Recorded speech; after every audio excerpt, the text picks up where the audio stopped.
Hi, this is Kevin Tharp. This video is going to show you how to download, install, and use CaptureSpace Lite.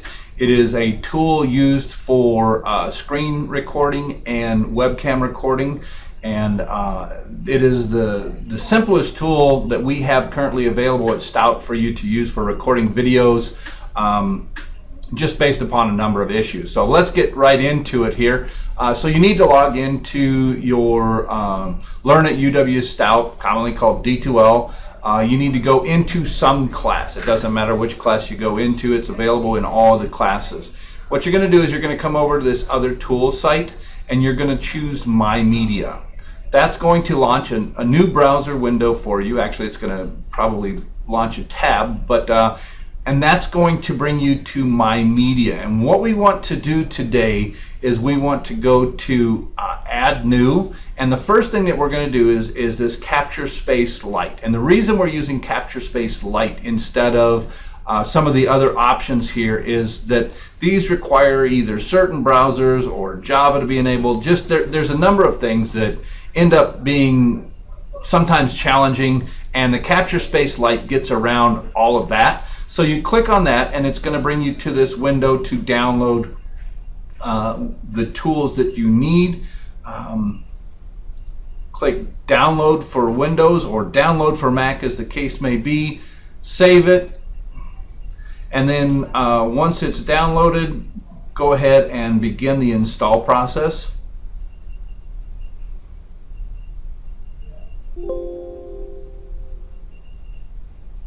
Okay, so it's installed, and what it's telling me, and I'm going to go ahead and close that window because I don't need any more, to come in and choose Other Tools and then My Media. And it wants you to launch it from in here, because what it does is the first time that it runs, it establishes a connection between your Learn at UW Stout connection and that software. So you again choose CaptureSpace Lite. Notice that it's different. Last time it brought you straight to the download. I'm going to choose to launch the application. And what that does is it brings up this little window, and this window's got all the tools. This is a very intuitive piece of software.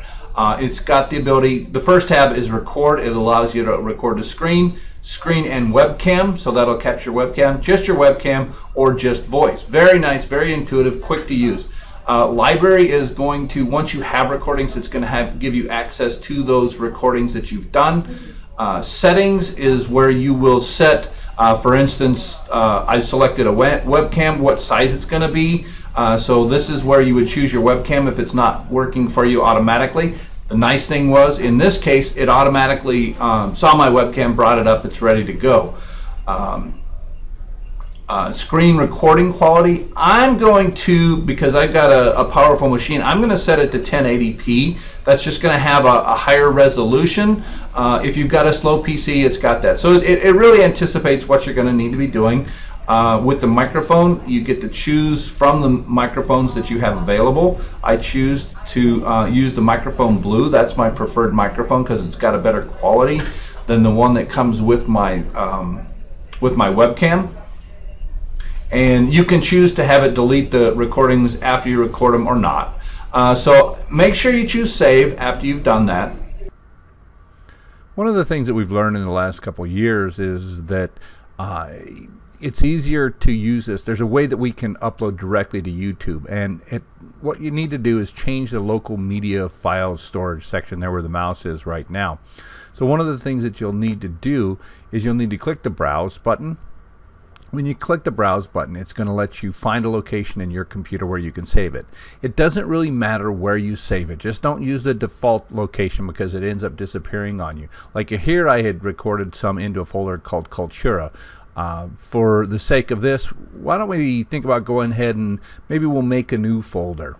We'll put it in the videos folder, and then we'll click the make a new folder thing. Let's call it something, and really it doesn't matter as long as you know what it is. For the sake of this, I'll call it ICT 311. And then what that will do is it will give us a location where we can save that. So we've got that now. We select that folder, and then you'll click the OK button, and then that will input that in there. Now what you need to do is make sure that you click the save button after you do this so that it will make that a permanent thing.